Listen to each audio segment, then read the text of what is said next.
El Colegio Nacional de Estudios Superiores de Derecho Familiar y el Instituto Internacional de Derecho Civil y Derecho Familiar, fundados y presididos por el doctor en Derecho Julián Huitrón Fuentevilla, presentan la nueva temporada de Derecho Familiar y Derecho Civil.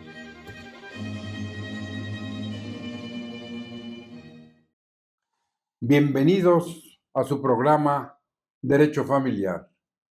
Como acaban ustedes de escuchar, esta nueva temporada en la que tenemos el patrocinio del Colegio Nacional de Estudios Superiores de Derecho Familiar, fundado en 1973, y el Instituto Internacional de Derecho Civil y Familiar, creado en 1997, y que tengo el privilegio de presidir ambas instituciones, les da la más cordial bienvenida a esta nueva etapa del derecho civil, familiar y sucesorio. Hoy tenemos para ustedes varias cuestiones importantes y respuestas a lo que nos han hecho favor de preguntar. Antes de entrar en materia, quisiera además presentarles al maestro Eduardo Socop Frías, quien nos honra con su presencia, y le doy la más cordial bienvenida nuevamente a este programa de Derecho Familiar. Muchas gracias, doctor. Al contrario, gracias por invitarme y permitir compartir este tiempo con su amable teleaudiencia. Muchas gracias. Gracias, Eduardo. Bueno, hemos recibido innumerables peticiones que vamos a tratar de responder a ellas. La primera interrogante, y que así se denomina este programa, es: ¿quiénes tienen derecho a heredar si no hay testamento?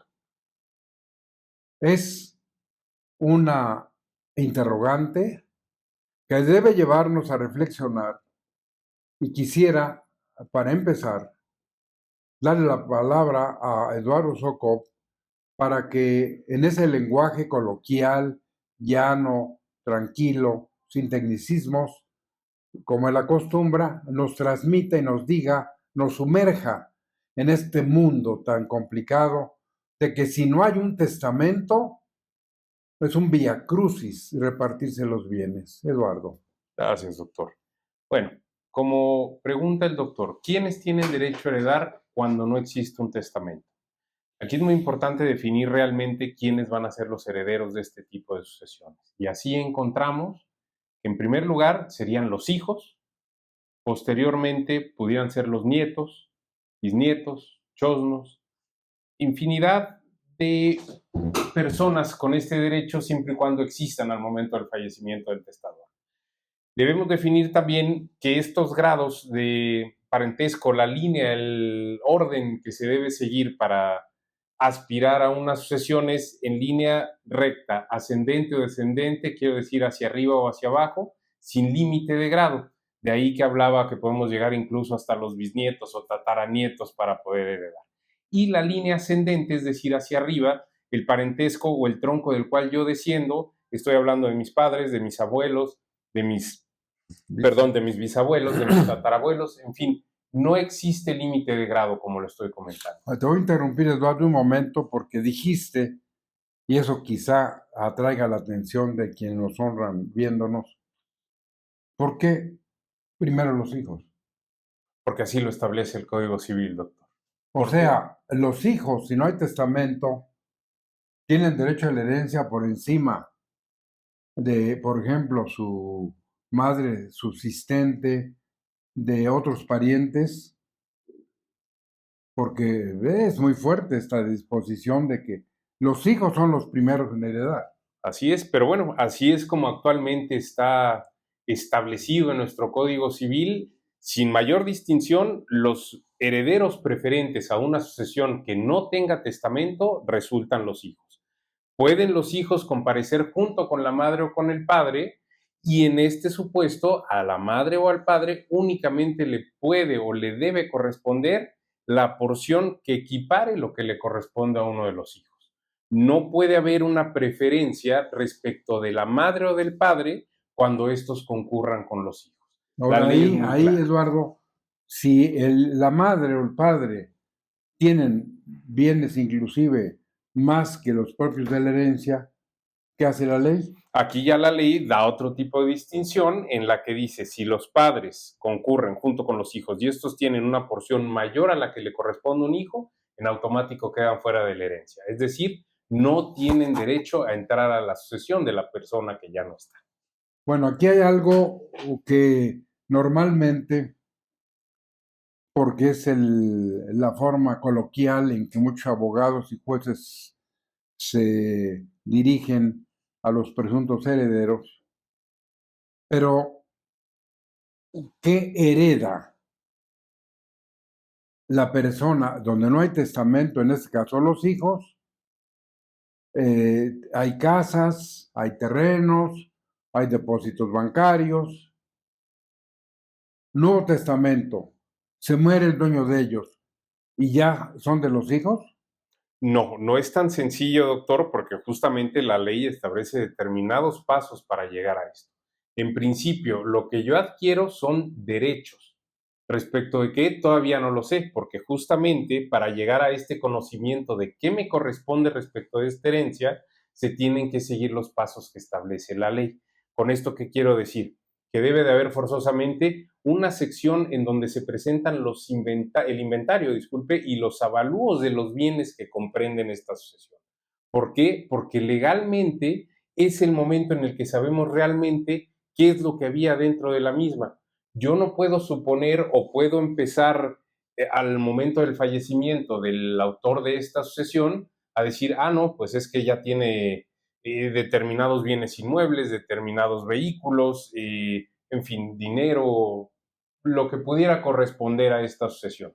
Forzosamente tiene que haber la presentación de un inventario con avalúos para que yo determine qué bienes son los que me corresponden y en qué porcentaje. Porque de inicio a lo único que tengo derecho es ya sea a la totalidad o a un porcentaje respecto de los derechos que comprenden esta Bueno, masa aquí hereditaria. entraríamos a algo fundamental para un jurista. ¿Cuál es la naturaleza jurídica del derecho de ese hijo a heredar? La respuesta es fundamental porque es un derecho personalísimo, es un derecho que tiene ese hijo a heredar al extremo de que podría, Eduardo, ese hijo que tiene el derecho a heredar, decir, no quiero problemas y mi derecho a heredar lo voy a vender. Pudiera haber una enajenación de ese derecho, doctor, pero vamos, no es tan sencillo porque legalmente y realmente no sabemos qué es lo que estamos enajenando o recibiendo. Pero, debo interrumpir, pero yo, que soy el hijo, digo, sea lo que fuere, yo sé que hay edificios, que hay construcciones, pero yo, este derecho personalísimo que tengo a heredar, porque soy el hijo, lo voy a vender en $1,000,000. ¿No lo puedo vender? Sí, sí, claro que se Entonces puede enajenar. quiere decir, esto es muy importante, que podríamos incluso celebrar una especie de contrato de compra-venta del derecho hereditario sin conocer inclusive lo que tenga. ¿Sí? Esto es fundamental porque muchas personas creen erróneamente, y aquí sería importante que tú hagas una explicación breve, simple, sencilla, de cuándo, si se murió el testador, no hizo testamento, el dueño de los bienes, yo soy el primogénito y realmente soy el que voy a heredar todo, en esas circunstancias, ¿cuándo y qué tengo que hacer para disponer de los bienes? Claro, sí, doctor. Bueno, primero y lo más importante, acudir ante un juez y denunciar la sucesión. ¿Qué es esto? Presentar el acta de defunción en donde uno le acredita a un juez en materia familiar que el dueño de los bienes ya no está con nosotros, ya faltó, ya falleció. De ahí se apertura la sucesión Se promueven algunos pasos establecidos por la ley, como es la solicitud de informes de testamento a determinadas autoridades o dependencias, en este caso de la Ciudad de México. Posteriormente se abre esta segunda etapa de la que hablábamos hace un momento, que es disculpe, perdón, antes de esto, muy importante que lo estaba pasando por alto, se designa un albacea, y para efectos prácticos, ¿qué es el albacea? Un administrador de los bienes de la sucesión hasta que los herederos puedan apropiarlos en plena disposición. Posteriormente a esta Antes de que designación. pases, has tocado una palabra mágica. Pongan toda su atención porque lo que les voy a decir. El Código Civil para la Ciudad de México dedica a la regulación jurídica, honorarios, deberes, obligaciones y derechos del albacea, sea que lo hubieran designado en un testamento o el caso concreto que estamos hablando. No hubo testamento y entonces los herederos tendrán el derecho de nombrarlo. Si no se ponen de acuerdo, el juez va a determinar quién sea el albacea. Pero, atención en esto, el Código Civil dedica a la función, deberes, organización, derechos, etcétera, del albacea, 100 artículos del Código Civil. Bueno, y gracias, doctor. Incluso le fija el derecho al cobro de honorarios por Además, el servicio prestado a los herederos. Perdón, y como comentaba, posteriormente se presenta esta segunda etapa, que es la del inventario y los avalúos. Se conoce perfectamente cuáles son los bienes que conforman la sucesión. Existe una tercera etapa posterior a esta, en donde se presentan los deudores o las personas que aspiren a algún tipo de pago por parte de la persona que en vida les adeudaba, les prometió, que la ley incluso le carga alguna obligación a la que se tiene derecho y por ende se comparece a esta sesión para reclamarlo. Y posteriormente, ya que se finalizan estas tres etapas, entramos a la última y creo yo que es la más importante. ¿Por qué? Porque es en donde se reparten realmente estos bienes, es la partición de la herencia.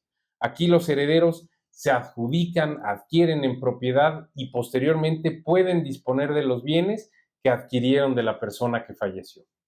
Esto creo que a grandes rasgos, doctor, sería los pasos que conforman la esto sucesión. es muy importante. Eduardo lo ha explicado en forma brillante y hay que subrayar. Dijimos al empezar el programa que lo que se adquiere es un derecho a heredar. Con estas 4 etapas, finalmente ya no va a ser derecho a heredar, va a ser a heredar, a tener la propiedad de los bienes que le toquen, si fue un hijo, si son 2, si son 3, y aquí vendrán ya otras cuestiones, si son medios hermanos en cuanto al autor de la sucesión, etcétera. Pero aquí hay que reiterar, quédense con esto, distinguida teleaudiencia, que cuando no hay testamento, el derecho a heredar es como lo mandata la ley. Y la ley dice primero los hijos, pero sigue siendo el derecho a heredar. Para que puedan decir esto es mío, que se haga una escritura, que les entreguen el dinero, lo que pueda haber, tienen que darse con amplitud, que lo explicaremos después, estas 4 etapas que ha señalado el maestro Sokov. En segundo lugar, Eduardo, ¿qué pasaría en la hipótesis? En este caso hablamos de estas personas que tienen el derecho a heredar. Pero ¿qué va a ocurrir, de acuerdo a lo que hemos señalado en este caso, cuando haya reglas que digan, bueno, ese es el hijo, pero ¿cómo acredita su calidad de hijo? Es que toda la vida y resulta que ese hijo nunca lo iban a registrar. Tiene la posesión de estado de hijo, nombre, trato, fama, que decía el derecho romano. Pero en realidad, ya, como dijo antes Eduardo, llegando a la verdadera naturaleza jurídica de esto, ¿de qué manera o de qué maneras o cuáles son las formas de acreditar que este hijo, que se llama igual que el papá y se apellida igual que el papá y que el papá es de la mamá, nunca lo registraron. ¿Qué pasaría? Bueno, existen varios elementos de prueba que permite la ley justamente para acreditar este entroncamiento o esta relación parental que existe entre el hijo o supuesto heredero con la persona que falleció. Y podríamos hablar, por ejemplo, en el caso del bautismo, la constancia de bautismo emitido por la iglesia, siempre y cuando no existan los atestados del registro civil, no existan las actas en este caso de nacimiento por parte del registro civil. La ley nos permite presentar otros elementos de prueba que permitan al juez conocer con toda certeza que la persona que está aspirando a los derechos posteriormente a los bienes de esta sucesión, en realidad en realidad tenga derecho de reclamar. Porque para el caso de que no se pudiera acreditar un entroncamiento o un derecho para aspirar respecto a esta sucesión, como comentábamos en el programa anterior, doctor, el sistema para el desarrollo integral de la familia de la Ciudad de México es quien termina siendo el último heredero respecto de este tipo de sucesiones en las que no hay un testamento o en vida el autor de la sucesión dispuso de sus bienes de una manera distinta a como lo establece el Código Civil para la Ciudad de México. Pero entonces, este hijo que no tiene, sin metáforas, documento que acredite quién es su madre y quién es su padre, ¿qué tiene que hacer? Ya dijiste, ese de bautismo, no, si no tiene el otro, esto ni siquiera lo bautizaron. Sí. Entonces, él, ¿qué hace o qué puede hacer? Él tiene que acreditar forzosamente al juez el entroncamiento, el por qué aspira él respecto de los bienes de esta sucesión, cómo es que él comparece ante un juez. Pudiera ser probablemente a través de testigos, incluso con los avances de la ciencia, una prueba en genética molecular, la prueba de ADN. Y vamos, hay elementos de prueba permitidos por la ley que Pero aquí está facultan muerto el que dejó los bienes, ya se murió. bueno, que le digo, desconozco y creo que sería a lo mejor un trámite, a lo mejor un poco más en una cuestión de salubridad, pero se puede ordenar la exhumación del cuerpo para que se practiquen las pruebas O en sea, genética. esta reiteración es para que ustedes reflexionen en su casa todas las vicisitudes, los problemas, lo que se va a venir. Para empezar, si el dueño de los bienes no hizo un testamento, les voy a dar una fórmula elemental y que los notarios obviamente la aceptan. No se necesita para ir a ver a un notario ni escrituras, ni fotografías, ni documentos. Es suficiente que tenga la capacidad para atestar, para acudir y decir, por ejemplo, en este testamento declaro que todos los bienes que tengo o que tenga cuando yo muera, los voy a dejar en partes iguales a mis 3 hijos. Y se muere. Aquí hubo un testamento y entonces se van a repartir lo que haya que no se sabe, pero que el testador sí manifestó esa voluntad. Misma hipótesis, no hay testador y tiene tales bienes. El camino que estaba señalando Eduardo Sokov está lleno de piedras, de obstáculos, de espinas, porque y apenas estamos empezando a dar respuesta a quiénes se quedan con la herencia si no hay testamento. Ya como una curiosidad, podemos descartar lo que había el siglo pasado, de que los parentescos por afinidad con suegras y suegros, etcétera, permitían heredar. Eso ya no existe. Pero en segundo lugar, vamos a ver, Eduardo, de los hijos, cómo, quién tiene derecho a esa herencia. Sí, doctor. O sea, ¿qué dice la ley? Ya ahí están ya los hijos. ¿Quién sigue? Después de los hijos serían los padres del autor de la sucesión, los ascendientes en primer grado, si se quiere definir de alguna manera. Para efectos prácticos y como debemos de entender el derecho que se tiene en la sucesión sin testamento o en la sucesión intestamentaria, es relativamente sencillo explicarlo de esta manera. Yo tengo a la persona que falleció, que es mi punto de partida, pues voy a bajar un grado, es decir, voy a bajar a los hijos. Si no existen hijos, subo un grado a los padres, a los abuelos de estos hijos. Si no están ya los abuelos, vuelvo a bajar y entonces vengo con los nietos del autor de la sucesión.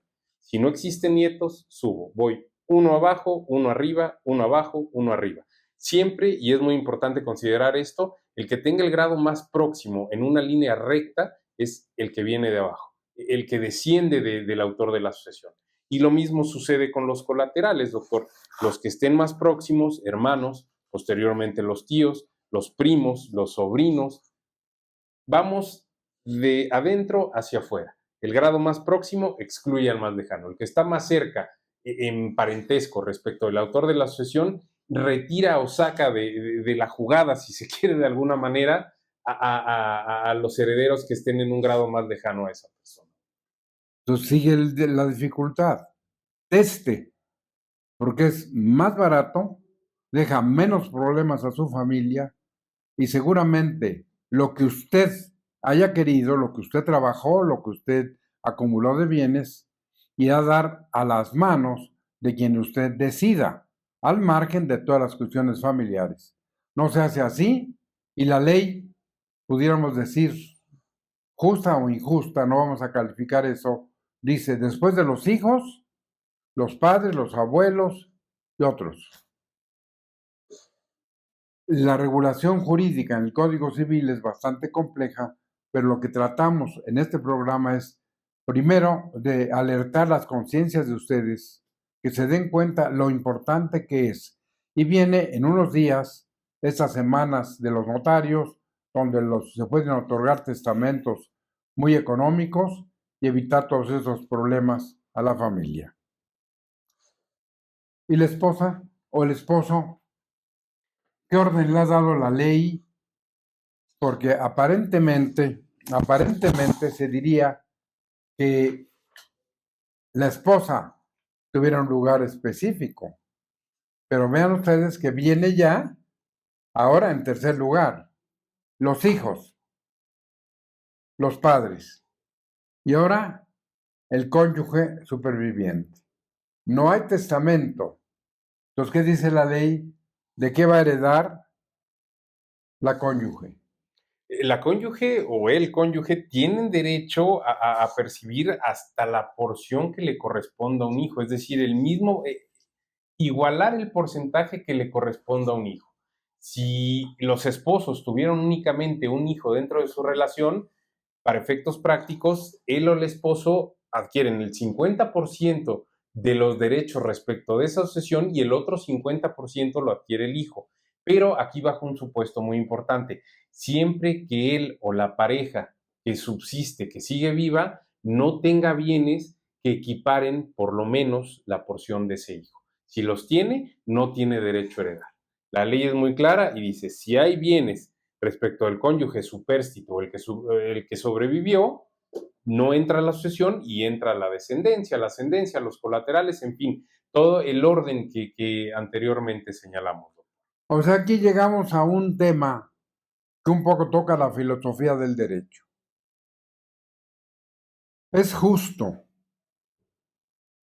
la norma que deja a la esposa o al esposo en tercer lugar, después de los hijos y los padres? ¿Es adecuado que a ella, que haya dedicado su vida a su cónyuge, por ejemplo, se le dé el tratamiento de una hija? Porque aquí entraríamos a esta parte de, eso ordena la norma, pero ¿es justa? No, a mi ¿Cuál parecer es tu no, doctor. opinión? Yo la verdad no creo que sea una disposición justa y lo ve uno en la práctica muchas veces cuando las personas que están casadas hacen su testamento, el orden es, le dejo todo a mi esposa, a mi esposo y a falta de mi esposa o esposo, entonces ya entran mis hijos a la sucesión. ¿Por qué? Porque justamente uno lo que prevé es el que vamos a llegar a viejos todos y va a ser mucho más necesario el que una persona de edad tenga los medios o los bienes suficientes para vivir a que los tenga un joven, ¿no? A que lo tenga un hijo. Digo, existen excepciones, pero son las menos. Por lo general, los hijos son mucho más activos, tienen trabajos, tienen a sus parejas, hacen su propia vida. Entonces, que la ley, lejos de proteger al cónyuge, lo aleje de los derechos y acerque a los hijos, para mí en lo personal, doctor, no considero que sea una disposición justa. Bueno, aquí entramos a algo que vimos en un programa anterior con el maestro Marco Antonio Ramírez sobre la naturaleza jurídica de las normas de derecho familiar y derecho sucesorio. Lo que acaba de explicar el licenciado Socop es, en el momento que yo otorgo el testamento y digo, en el ejercicio de la autonomía, mi voluntad, qué es lo que quiero que se haga con los bienes, el orden público no tiene nada que ver con la expresión de esa voluntad. Pero al no haber ese testamento, entonces ahora sí, una reiteración de una cuestión importante, la ley ordena, no discute. Discutimos nosotros, pues la ley mandata. Y en este caso la ley dice, la esposa o el esposo heredan como hijos, con lo que ha señalado el método Socop de todo esto. Y aquí cabría otra pregunta, Eduardo. Ya hablamos, y ya dijiste con toda claridad, el parentesco, que es en la línea recta ascendente o descendente, cuando se desciende de un tronco común. Hacia arriba, el hijo ve al padre, el padre ve a su padre, que sería el abuelo del hijo, y al que sigue el bisabuelo. Y para abajo, el hijo va a ser padre, va a tener su hijo, va a tener sus nietos y sus bisnietos. Pero la ley dice, después de estos, después de los padres, después del cónyuge, si no hay todo esto, vamos a repartir la herencia en la línea colateral. Colateral quiere decir que no es recta para arriba y para abajo, sino colateral igual. Y se va a determinar partiendo del núcleo, que es el padre común, y de ahí se van a derivar hermanos, primos, sobrinos, etc. En este caso, Eduardo, la ley, la sucesión de los colaterales, ¿cómo la maneja? Gracias, doctor. En principio, respeta el orden dado a los parientes en línea recta. ¿Qué quiero explicar con esto? Que los más cercanos excluyen a los más lejanos. Volvemos a lo mismo. No, para el caso práctico, si comparece a mi sucesión mi hermano con un tío, mi hermano es quien tiene derecho. Mi hermano excluye a mi tío. ¿Por qué? Porque dentro de esta línea colateral, el tío está más lejano respecto de mí que mi hermano. Entonces, este es el principio bajo el cual tenemos que tener siempre presente cómo es que uno puede aspirar a una sucesión intestamentaria, en la que no exista testamento, que los parientes más próximos excluyen o dejan fuera a los más lejanos. Entonces, el parentesco efectivamente va a tener efectos, pero si usted, dueño de los bienes, no quiere pasar todos estos problemas, sobre todo meter a su familia en ellos, haga un testamento. Acabo de decirles, simplemente se presenta ante un notario público en la Ciudad de México y dice, quiero que con mis bienes pase esto. ¿Cuáles? Pues los que tenga cuando me muera. Y no tiene mayor problema para eso.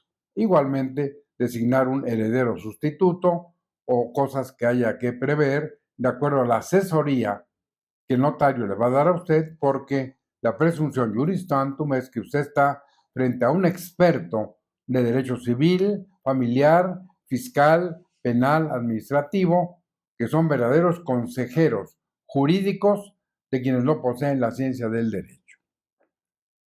Frente a esto, seguimos en la hipótesis de quiénes van a heredar si no hay testamento.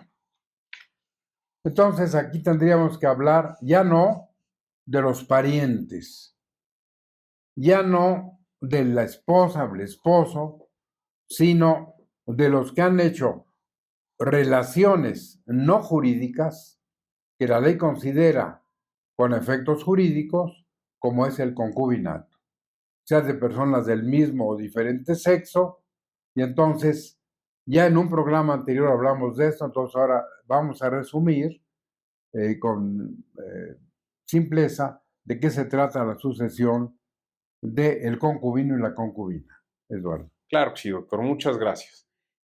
La sucesión de los concubinos es idéntica a la de los esposos. Esto es muy importante definirlo y detallarlo, pero hay una salvedad también muy importante, que muchas veces para que se me reconozca el derecho a la herencia como concubino o concubina, primero tengo que acreditar que en realidad se dio ese concubinato, que ahí puede haber un sinfín de problemas porque mi contraparte, mi pareja, mi concubina, mi concubino ya no va a estar. Entonces es un punto adicional que tenemos que tomar en consideración. Pero respecto a los derechos que surgen como concubina o concubino en un juicio sucesorio intestamentario, serían los mismos a los de él o la esposa. Entonces, ya llegamos a un punto en el que la ley impone, mandata, si usted concubino o concubina no hicieron testamento y tienen bienes, estos se van a repartir como si estuvieran casados, todo lo que acaban ustedes de escuchar, como los cónyuges. Entonces, los concubinos, más que otras parejas, deberían de preocuparse por otorgar un testamento para que en él expresen finalmente lo que quieren que se haga con sus bienes cuando se mueran. Para terminar, después de la eliminación de todo esto, el problema que se ha pasado porque no se hizo testamento, tenemos que ver que la Ciudad de México tiene derecho a heredar y la ley reglamenta el sistema para el desarrollo integral de la familia, del que brevemente vamos a hablar, en qué condiciones les van a tocar los bienes, es decir, cuando no haya más y le tocan al sistema. Gracias, doctor Clarchi. Bueno, partimos de la base que esto es igual de importante. Conforme al derecho mexicano, ninguna sucesión puede o debe quedar acéfala. ¿Qué quiere decir con esto? Siempre va a haber un heredero. ¿Quién? Lo desconocemos, pero justamente la ley determina este orden. Y como último heredero, para el caso de las sucesiones en donde no existan hijos, no existan padres, no existan hermanos, no existan nietos, o en determinado caso existieren, pero estas personas no son aptas para heredar, como último heredero respecto de estas sucesiones, entra el Sistema para el Desarrollo Integral de la Familia de la Ciudad de México. Puede adquirir directamente los bienes que conforman la sucesión, casas, automóviles, dinero, o bien el producto de los mismos. ¿Qué quiero decir con esto? Que si existe algún bien mueble o inmueble que no pueda ser adjudicado directamente al Sistema para el Desarrollo Integral de la Familia de la Ciudad de México, se debe vender este bien y el producto del mismo es el que se le entrega al DIF para efectos prácticos, doctor. No, pues realmente hemos tratado de sintetizar los efectos, las consecuencias, lo grave que puede ser para cualquier familia mexicana que no se tomen las debidas providencias para empezar de otorgar un testamento. En otro programa hablaremos de que en la provincia, en varios estados de la República, siguen vigentes 6, 7 u 8 testamentos, privados, hológrafos y otros de los que hablaremos en su momento. Por lo pronto, quédese usted con esta reflexión. No hay ninguna fórmula más que hacer un testamento para que su familia no tenga problemas en el momento del fallecimiento de los dueños de los bienes. En segundo lugar, para que tampoco pase el gran problema de que solo adquieres derecho a heredar y cómo se van a repartir si hay descendientes, ascendientes, parientes colaterales, de hermanos, medios hermanos, por cabeza, por estirpe, esas sucesiones de las que hemos hablado. Entonces, finalmente, haga usted su testamento, muy simple, como usted le he señalado, decir que lo que tiene se lo deja a sus parientes en la forma que usted lo determine. Antes de despedirnos y agradecerle su atención y al maestro Eduardo Sokop que esté con nosotros, dada que la experticia y toda la experiencia que él tiene en esta materia, la vamos a seguir explotando porque consideramos que cualquier conflicto de derecho familiar, como dice el maestro Marco Antonio Ramírez, tiene vinculación con el derecho sucesorio. Si usted busca sanciones, por ejemplo, en la violencia vicaria, esta que está de moda, se señala que si se infringe esta, se va a caer en una hipótesis de perder la sucesión. Además, quisiéramos reiterarles que estamos en la mejor disposición con esta asociación que hemos hecho con 3 distinguidos licenciados en Derecho, egresados de la Facultad de Derecho de la UNAM, Eduardo Sokop Frías, Marco Antonio Ramírez González y Rolando Huitrón Roy, y quien les habla. Hemos creado este despacho especializados en varias materias en derecho civil, contratos, obligaciones, bienes, derechos reales, propiedad, copropiedad, usufructo, en obligaciones jurídicas, en contratos de diferentes clases, de compraventa, de servicios profesionales, de comodato, de arrendamiento y también cuestiones vinculadas con la materia fiscal y por supuesto el sucesorio y sociedades. Entonces, una materia que incluso ustedes pueden entrar al internet y poner witron.mx para que salga la razón social de nuestra firma. Pero además, los molesto con ustedes, tomen nota de que el teléfono de nuestro despacho, que estamos ubicados en la calle de Montecito, número 38, en el piso 25, en la oficina 15, en la colonia Nápoles, en el World Trade Center. Entonces, aquí los esperamos y también nos pueden llamar al teléfono 55 90 39 o 97 53. Reiterándoles que el correo electrónico es info@witron.mx. Muchas gracias. Gracias otra vez a ti, mi querido Eduardo. Al contrario, Espero doctor, que nos muchas veamos en gracias el a usted. próximo programa de Derecho Familiar.